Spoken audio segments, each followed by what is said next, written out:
All right, hello everybody. Welcome to our weekly call with Red Earth. My name is Matt Ham, and we are in part 3 of our 17 Laws of Teamwork. This is something we've been going through. We're going to have these on the YouTube channel for you guys to check out, and I think it's going to be a great resource moving forward when new team members are hired, or if we ever need to go back and just refresh our mindset toward the idea that this is a team. You are an individual salesperson, absolutely, but you're also part of a team. Not only at your communities, but you're part of a team when it comes to Red Earth as an organization and as a brand, wanting to be and going to be the most well-recognized, successful, amenitized community sales organization in the country. And so that is where we're going as a team, and that's where you guys get to play a very unique and specific part of being in and on that team.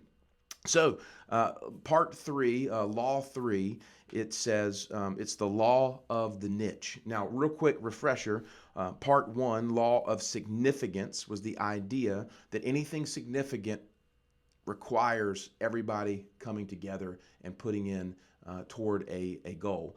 Law 2 is the law of the big picture, that the big picture goal has to be there. So now we're moving into law 3, which is the law of the niche. And the niche thing, or the niche thing, however you want to pronounce it, is important because the first 2 laws are basically stating that teams matter and goals matter. Teams matter and goals matter. The law of the niche says that the individual is essential. The way that Maxwell describes this, it says that each player has a place where they add the most value. So if teams matter and goals matter, the individuals are actually what make that happen. So the niche is laser focusing in on the strengths of individuals adding value to the team. He shares this story. I thought it was pretty good, so I'm going to read it here. It says this: once upon a time, the animals decided they should do something meaningful to meet the problems of the new world. So they organized an animal school.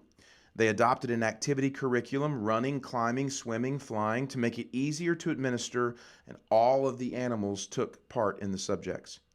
The duck was excellent at swimming. In fact, he was even better than his instructor. However, he only made a passing grade in flying and was very poor in running.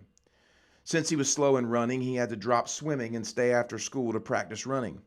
But this caused his webbed feet to be badly worn, so he only became average in swimming. But average was quite acceptable, therefore nobody worried about it, except for the duck. The rabbit started at the top of the class in running, but developed a nervous twitch in his leg because he had so much makeup work to do in swimming. The squirrel was excellent in climbing, but he encountered constant frustration in flying class because the teacher made him start from the ground up instead of the treetop down. He ended up developing Charlie horses from overexertion, so he only got a C in climbing and a D in running. The eagle was the problem child and was severely disciplined for being a nonconformist. In climbing class, he beat everyone to the top, but insisted on using his own way to get there. The moral of the story is this: everybody is a 10 in something. And, I love that because Maxwell's using this animal kind of going to school, and, the duck was made to swim, the squirrel was made to climb, the rabbit was made to run, and then the eagle, is kind of like all over the place. He can fly, he can climb or whatever, but he doesn't swim that well. And it's interesting because when you start to take that example and then boil it down into a team dynamic and even into your own personal lives, this is the question: is where do you bring the most value to the team? Where do you bring the most value to the team? Before the call, what I had the team do was actually list out the top 10 qualities that we agreed upon are the 10 qualities that make someone excellent in this industry. They said things like persistence, organization, product knowledge, enthusiasm or belief in the product, listening skills, responsiveness, flexibility, willingness to adapt, personal passion, patience, and confidence. And so I asked them to kind of rank themselves on where they stand in those characteristics. Now, taking the law of the niche and applying it to those 10 qualities. There's a lot of personal development and coaching out there that would say focus on your strengths, or excuse me, focus on your weaknesses. Focus on your weaknesses. But if you go back to the story of the animals here, you see the squirrel ended up struggling in what he was great at, climbing, because he was not good in swimming. So he spent a lot of time focusing on swimming, and what suffered was his climbing. Same for the duck and all of that. And what I want to get down to here is I think a lot of times it is important for us to focus on our weaknesses, but it's even greater for us to harness and spend a lot of time in our strengths. And so if your strength is product knowledge, then become the person who embodies product knowledge. If your strength is your passion, then be the person who just lives with that contagious passion. If you are the one who's just going to grit it out and you're just persistent, then be that person. So think about the law of the niche. In order to make the team successful, every individual needs to be thriving in their strength. So we do set aside some time to focus on our weaknesses, but the law of the niche says, where do you add the most value? Take an assessment and spend some time doing that really, really well. The other thing I asked the team to do is I said, I want you to list the top 5 activities that are required when you are in this industry. And we said that outreach, marketing, if you want to call it that. We said customer communication. That's when you begin to engage in conversations with the customer. The third is actually in-person meetings, taking clients on tours. The fourth was sales, closing, right? Actually writing contracts. And then the fifth was follow-up. So every single day, those 5 things are going to be required of someone who's actively working with customers in the sales process. The question is, where are your strengths? If your strengths are in customer communication and being able to be good on the phone, talking to people to get them into tour, right? Then that's where you need to harness. It's not to say that you don't need to get better at closing, because you do.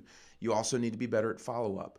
But what happens is you work so much on follow-up, you work so much on contracts and sales that you stop doing the thing that you're really good at, which is customer communication, getting on the phone, talking to people. Or you're so busy with follow-up and closing contracts that you stop doing outreach.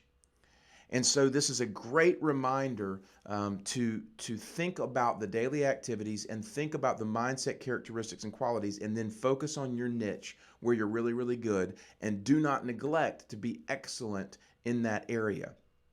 Because what happens is this is where the team can come together. And this is where the team can end up supporting one another, because everybody is kind of in their lane, focusing on what they're really, really good at. And so the law of the niche, that's basically the summation of it. It's that you have to find where you bring value and then bring that value. And as a leader, you have to find the people on the team and find out where their strengths are, and you have to encourage them in their strengths and encourage them to bring that value. But I wanted to add a little bit of something to this when it comes to Maxwell, and talk about how we also learn to focus on the niche of the market that our projects appeal to. You see, the law of the niche goes even further to me, and it says we have to think about, who is it that I connect most with?